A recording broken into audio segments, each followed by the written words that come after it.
December 7th, 1941. For most Americans, it was just another Sunday morning. A day for church, for family, for relaxing before the start of a new week. But on the serene island of Oahu, Hawaii, the sky was about to be torn apart. This is the story of Pearl Harbor, the day that would live in infamy, the day America woke up. In the late 1930s and early 1940s, the world was on fire. Europe was engulfed in war, and in Asia, Imperial Japan was expanding its empire with brutal force. America watched from a distance, holding on to a policy of isolationism. The Atlantic Ocean felt like a wide, safe barrier. The Pacific felt even wider. But tensions with Japan were simmering. The U.S. had imposed a crippling oil embargo to curb Japanese aggression in China. Japan saw this as a direct threat to its ambitions and its very survival. Negotiations stalled. War seemed inevitable, but no one knew when or where the first blow would fall. In Japan, a bold and incredibly risky plan was taking shape, conceived by Admiral Isoroku Yamamoto.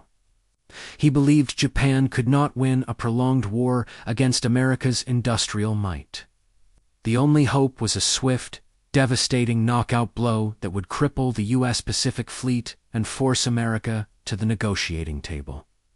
The target, the heart of American naval power in the Pacific, Pearl Harbor. Under the command of Vice Admiral Kiichi Nagumo, a massive fleet of 6 aircraft carriers, accompanied by battleships, cruisers, and destroyers, sailed in absolute secrecy across 3,500 miles of the North Pacific. They maintained strict radio silence, navigating through treacherous weather, a ghost fleet heading for a date with destiny. Back in Hawaii, Sunday morning dawned bright and clear. On Ford Island, in the middle of Pearl Harbor, sailors were waking up, getting breakfast, or preparing for church services. Battleship Row was a majestic sight, with 8 of the Pacific Fleet's battleships moored in the calm waters. The USS Arizona, the USS Oklahoma, the USS West Virginia. These were the pride of the U.S. Navy. The atmosphere was peaceful, almost sleepy. Despite rising tensions, a direct attack on American soil seemed unthinkable. It was a fatal miscalculation. At 7:48 a.m. Hawaiian time, the first wave of 183 Japanese planes appeared over Oahu. Led by Commander Mitsuo Fuchida, they swooped down from the clouds. His famous radio message back to the fleet was Tora. Tora. Tora. Tiger, tiger, tiger. It was the code word confirming they had achieved complete surprise. Then, chaos erupted. Torpedo bombers raced in low over the water, their deadly payloads aimed at the unsuspecting battleships. Dive bombers screamed down from the sky, dropping armor-piercing bombs. The tranquil harbor turned into a hellscape of explosions, fire, and twisted metal. The USS Oklahoma was hit by multiple torpedoes almost immediately.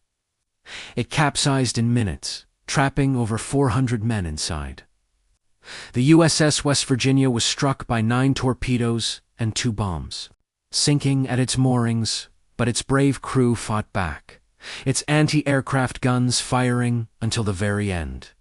But the most iconic and tragic image from that day is the fate of the USS Arizona. At approximately 8:10 a.m., a 1,760-pound armor-piercing bomb penetrated its forward deck. It ignited the ship's ammunition magazines, triggering a cataclysmic explosion that lifted the massive battleship out of the water. The ship was utterly destroyed, and 1,177 of its crew were killed in an instant. It was the single greatest loss of life on any ship in U.S. naval history. While Battleship Row burned, other planes targeted the airfields across Oahu, Hickam Wheeler, and Kaneo to prevent American fighter planes from getting into the air and fighting back. They strafed the runways, destroying planes wingtip to wingtip on the ground. The attackers had thought of everything. Despite the complete surprise, American service members fought back with incredible courage. Sailors manned anti-aircraft guns, some firing from the decks of sinking ships. Pilots scrambled to find any flyable planes to challenge the attackers. At Halliwell Field, Lieutenants George Welch and Kenneth Taylor managed to get their P-40. Warhawks airborne and are credited with shooting down several Japanese planes, becoming some of the first American heroes of World War II. The attack came in 2 waves. The second wave, arriving around 8:50 a.m., continued the assault, but faced stiffer resistance as the defenders, though battered, were now fully alerted. By 9:45 a.m., it was all over. The Japanese planes turned and headed back to their carriers, leaving behind a scene of utter devastation. In just under 2 hours, the attack on Pearl Harbor was finished. The cost was staggering. Over 2,400 Americans were killed, including 68 civilians. Nearly 1,200 were wounded. 18 ships, including all 8 battleships, were sunk or heavily damaged. Over 180 aircraft were destroyed. The Japanese losses were minimal in comparison: 29 planes, 5 midget submarines, and 64 men. News of the attack spread across the United States like a shockwave. Radio broadcasts interrupted regular programming with the stunning bulletin. People gathered in the streets, in their homes, listening in disbelief and then in rising anger. The sense of security, of being an ocean away from the world's problems, was shattered forever. The next day, December 8th, President Franklin D. Roosevelt addressed a joint session of Congress and the nation. His words would echo through history. Yesterday. December 7th, 1941. A date which will live in infamy, the United States. Of America was suddenly and deliberately attacked by naval and air forces of the Empire of Japan. He asked for, and received, a declaration of war. The sleeping giant had been awakened. But did Japan truly achieve its goal?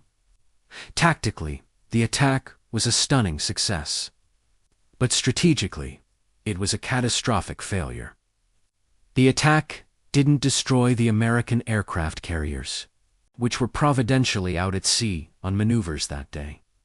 It didn't destroy the naval repair yards or the crucial fuel oil storage facilities. Most importantly, it didn't break the American spirit. Instead, it forged it into an unbreakable resolve.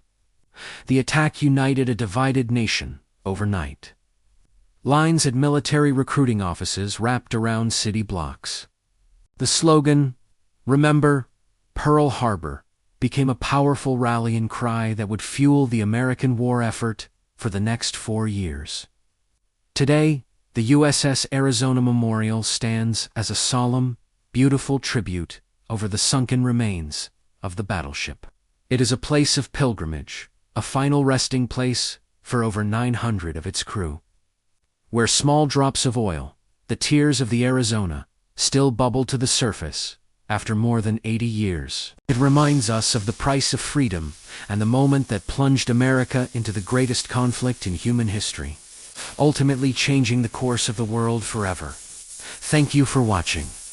If you found this story moving and informative, please hit that like button and subscribe for more deep dives into the pivotal moments of our history.